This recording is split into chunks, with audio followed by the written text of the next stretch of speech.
Madilim na kahapon, ikaw ang mag-aahon.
Tomorrow you're going to be meeting for the first time with President Duterte, and he's a leader whose war on drugs has led to the death of about 2,400 people in just the last 2 months since he took office. And today he said in a very colorful way that that you better not bring this up, and I'm wondering, are you committed to raising this with President Duterte, and are you concerned that meeting him legitimizes his approach on this issue? Mm-hmm. Well, I just came out of a long day of meetings, so I just heard about some of this, but I have seen some of those colorful statements in the past, and so clearly he's a colorful guy. And what I've instructed my team to do is to talk to their Philippine counterparts to find out, is this in fact a time where we can have some constructive, productive conversations? Obviously, the Filipino people are some of our closest friends and allies, and the Philippines is a treaty ally of ours. But I always want to make sure that if I'm having a meeting that it's actually productive and we're getting something done. We recognize the significant burden that the drug trade plays not just in the Philippines but around the world, and fighting narco-trafficking is tough. But we will always assert the need to have due process and to engage in that fight against drugs in a way that's consistent with basic international norms. And so undoubtedly, if and when we have a meeting, that this is something that's going to be brought up. And my expectation, my hope is that it could be dealt with constructively. But I'll have my team discuss this. I've got a whole bunch of folks that I'm going to be meeting with over the course of the next several days. And as I said, historically, our relationship with the Philippines is one of our most important. and my relationship with the Philippine people has been extraordinarily warm and productive. So I expect that will continue, but I want to make sure that the setting is right and the timing is right for us to have the best conversation possible. Well, as I said, I'm going to just make an assessment. I just got out of these meetings. What is certainly true is that,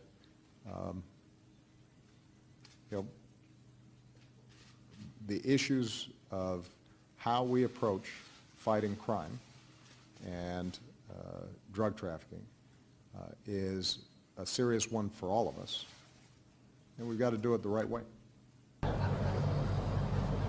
Any questions? I'll give you few for clarification on this statement only. Do not rumble onto politics. It's too far away. Yes, we accommodate the... Good afternoon, sir. Jerome Morales from Reuters News. Sir, there have been concerns on extrajudicial killing, sir, and you will meet leaders. Any line of communication that we have prepared to address this issue in front of our other foreign leaders? Extrajudicial killing? Yes, human rights. To whom shall I address myself to? And who will be asking the questions? May I know? Like Obama, sir? Like Obama. You know, the Philippines is not a vassal state. We have long ceased to be a colony of the United States. Alam mo, marami dyan mga sa kolumnista, they look upon Obama and the United States as if we are the lapdogs of this country. I do not respond to anybody but to the people of the Republic of the Philippines. Wala akong pakialam sa kanya. Who is he? When as a matter of fact, at the turn of the century, before the Americans left the Philippines in the pacification campaign of the Moro in this island, there were about 6 million ang population ng Moro. How many died? 600. If you can answer that question and give the apology, I will answer him. I am not beholden to anybody. May mga kolumnista dyan na wait until he meets. Who is he? No, I am a president of a sovereign state, and we have long ceased to be a colony. I do not have any master except the Filipino people. Nobody but nobody. You must be respectful. Do not just throw away questions and statements. Putang ina, mumurahin kita dyan sa forum na yan. Mga ganunin. Tell that to everybody. Ito mga kolumnista, para ba akong tinatakot? Anak ka na. Umalis kayo dyan sa Pilipinas. Pumunta kayo doon sa Amerika. You write columns, you're the lapdogs of this American. Who is it to confront me? As a matter of fact, he has too many. America has one too many to answer for the misdeeds in this country. Hanggang ngayon, hindi pa tayo nakatigil ng apology niyan. That is the reason why Mindanao continues to boil. Sabi mo, that was the last century. Yang wounds na yan from generation to generation. As a matter of fact, we inherited this problem from the United States. Why? Because they invaded this country and made us their subjugated people. Everybody has a terrible record of extrajudicial killing. Why make an issue about fighting crime? Nahingi na niya maubos-ubos yan sa Mexico border niya. Look at the human rights of America along that line. The way how they treat the migrants there. Masyado kayong believe sa Amerika. Bumilib kayo dito sa atin, Amerika. Siya ang mag-explain sa akin kung bakit ganyang extrajudicial killing nila. Can he explain the 600,000 Moro massacred in this island? Do you want to see the pictures? Maybe I'll ask him. I'll make it public. We have a recorded history of that sordid period of our national life. Nobody but nobody can just... Sino ka? Yung mga American Indians mo, sa sino lang, inubos mo eh. Oh, what about the rights of those guys who died in the past? Is it because it's just the past tense, we do not answer for the present tense? You must be kidding. Stop joking yourself. Kayong mga sobra ka-believe diyang, who is you, Obama, to ask me that? I'll tell him, who are you? Tell him that. Telegraph mo ngayon.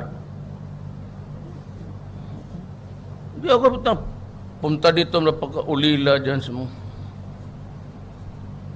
We have long been a republic.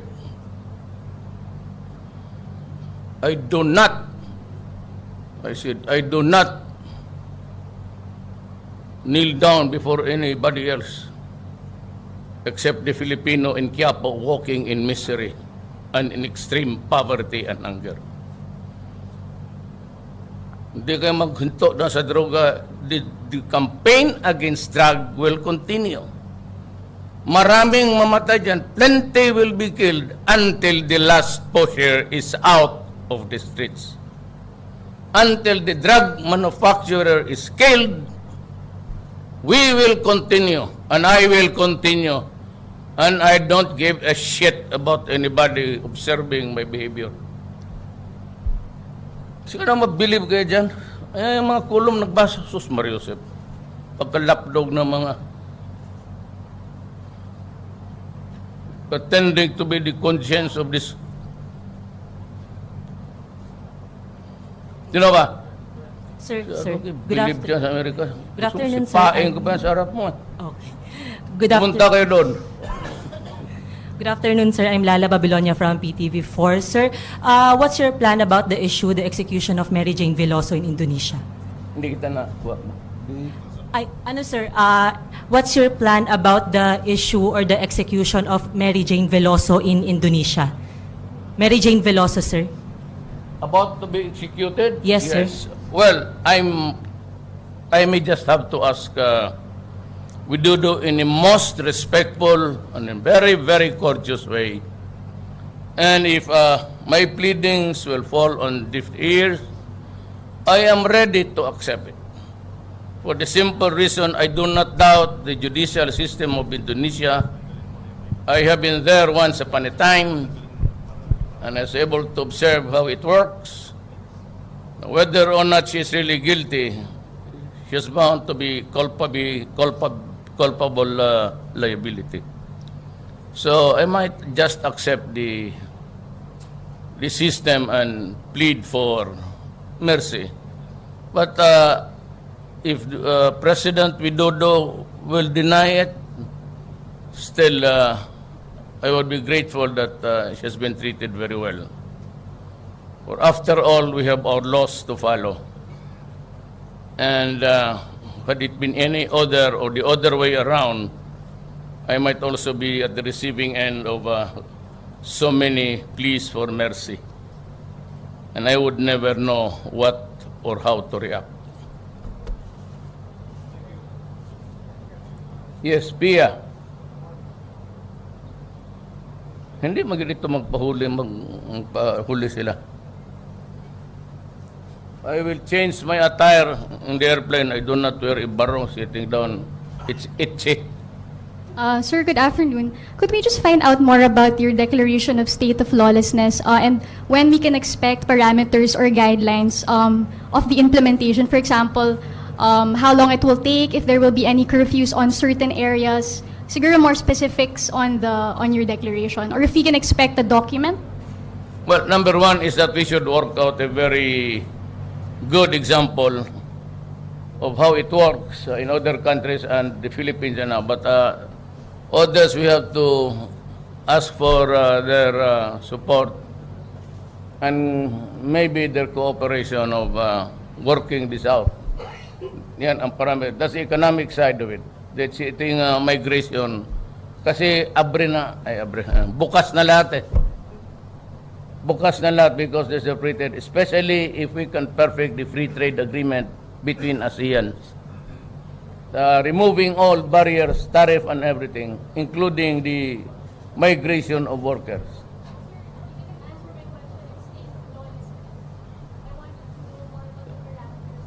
Wala mang lawlessness doon, yung lang man sa dito, tayo yan. I will not discuss it with them. I will not discuss it with them. I thought I said they better talk on the economic side. It's an internal affair which nobody should interfere, including the so-called judicial killing of the drug lords and the apparatus members of the drug syndicates. It will continue. Sabi ko, until such time that I can proclaim to the nation that we are drug-free. If that is my only purpose in this presidency, so be it. If you remove me because of the killings, then it shall be so.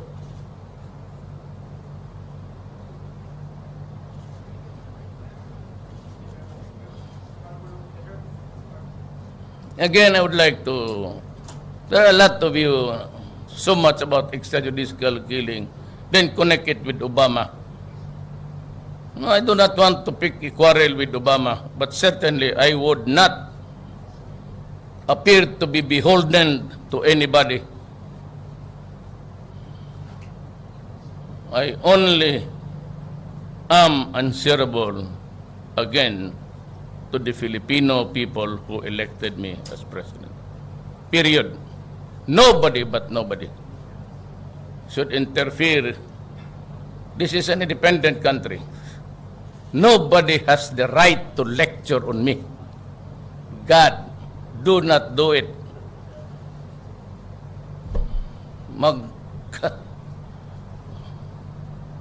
Gusto mo, the right word, magkababuyan tayo doon. Ginawa mo sa akin yan. I do not accept that proposition that anybody is superior than me. We're supposed to be equal there. My country might be small, hardly keeping up with the economic problems, but I will not allow myself to insultuhin mo yung Pilipino. But there are others who has the mental capacity of dogs who laugh at the ass of the Americans. Salamat.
Madilim na kahapon, ikaw ay mataahon.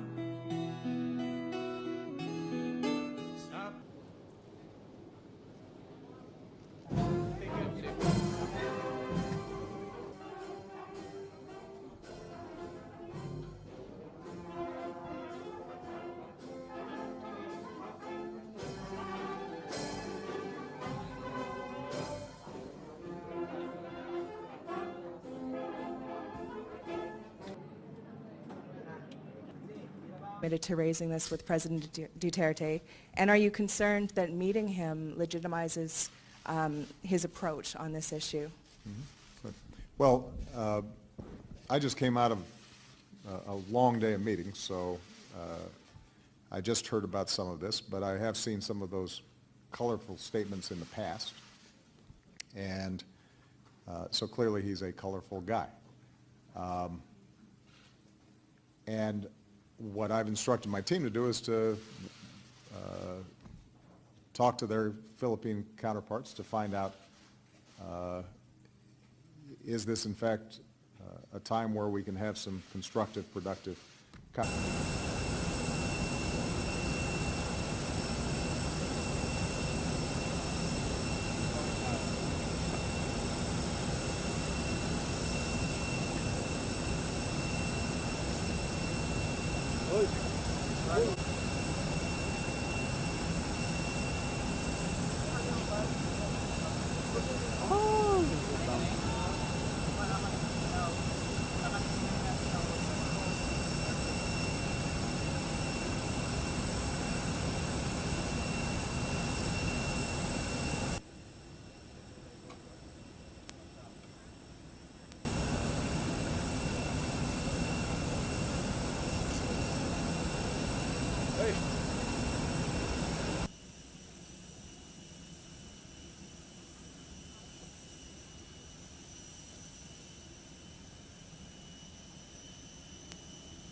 Tomorrow you're going to be meeting for the first time with President Duterte, and he's a leader whose war on drugs has led to the death of about 2,400 people in just the last 2 months since he took office.